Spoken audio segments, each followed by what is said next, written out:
Welcome to Santa Cruz, Bolivia. The landlocked country of Bolivia, in the middle of South America, is the second poorest nation in the Western Hemisphere. Thousands of children live on and under the streets of Santa Cruz. A network of drainage ditches throughout the city provide numerous overpasses and tunnels. Each become a hotel for these homeless kids until the police chase them away. Tuberculosis is epidemic here, and many hold a small bottle of glue up to their nose in order to stay high all of the time. I'm told that it helps drive off their hunger and deaden their senses.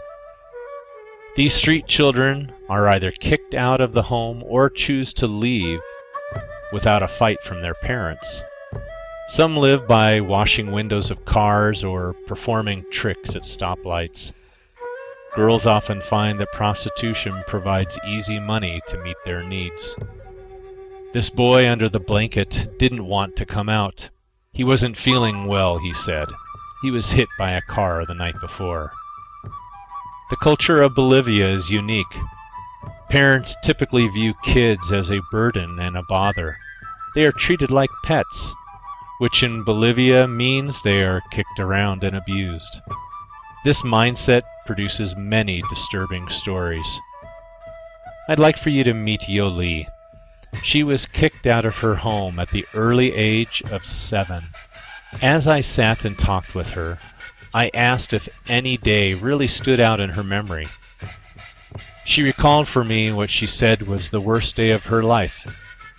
It was her first day on the street, after her mother and her mother's boyfriend told her to leave the house and not to come back. She remembers heading out to the street only to be blindfolded, beaten, and abused by the boys. For several years, she lived off of food from her street friends and people she could beg from. Her new family were the kids that abused her. I next asked Yoli if she could tell me what a good father would look like. How should he act? She thought for a moment and said no. She had no concept in her mind of a loving father that cared for her and wanted what was best for her. She had never even seen a movie or a TV show that could even provide the canvas to paint such a dream. This happens all the time. I took a moment to tell her what I thought a good, loving, and caring father should be like. She replied with a hopeful giggle that it sounded very nice. You may wonder how this can be. Well, the parenting style being passed down from one generation to another is full of physical and verbal abuse to the children.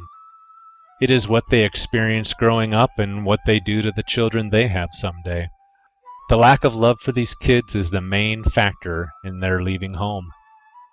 They end up finding more love and acceptance by other kids on the street. Becomes their new loving family. Here I sat and watched as a friend of mine that works at a boys' shelter home. He fed and talked to these 2 young street boys about the opportunity he was offering them to come off of the streets for free. A home with food, friends, a soccer field, a playground, a room, and their own bed and pillow. It all sounded very nice. These boys left with a smile, but did not accept the offer. They don't want to leave their street family. Hard to imagine for some of us. For Yoli, she has been given the opportunity to come to a home with other girls from the street.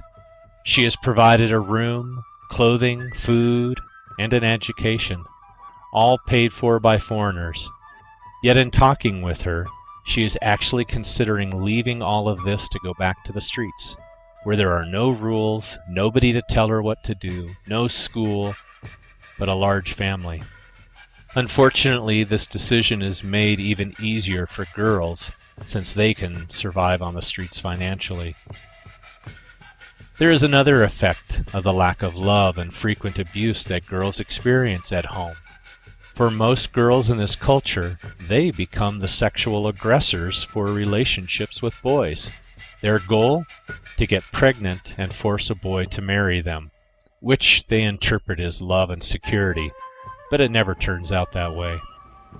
This 16-year-old girl just had her second child. It was taken away from her at the hospital because she was living on the streets. She chose to come to this girl's home just so her baby could end up being given to the father. We already know that she is waiting for her first opportunity to leave home and head back to the streets with her 2 babies. It is good that people around the world are helping these children, and they shouldn't stop helping. But that is only dealing with the effect and not the cause. Like so many problems around the world, the real solution is much deeper than just meeting a need. To stop this problem from continuing forever into the future, there needs to be a paradigm shift. In this case, culture must change to support the ideal that children are precious, to be loved and raised in a family of support. Without this cultural change, without more people helping to make this change a reality, more and more children will continue to raise themselves, and the need to help these children will never end on the streets of Bolivia.